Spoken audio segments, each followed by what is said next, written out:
Display friends. இது ஒரு LG ஏசியோட board. இந்த அவுட்டோரில் மரம் தான் விடுச்சு, மொத்தம் உடஞ்சிடுச்சு பேனலு. போர்டு பார்த்துருங்க இவ்வளோ பெண்ட் ஆகிருக்கு. இந்த இடத்துல கிராக் ஆகிட்டு.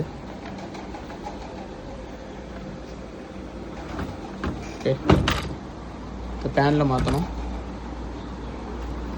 போர்டும் இந்த இடத்துல கிராக் ஆகிருக்கு, டர்ன் ஆகலை, அதுவும் பார்க்கணும்.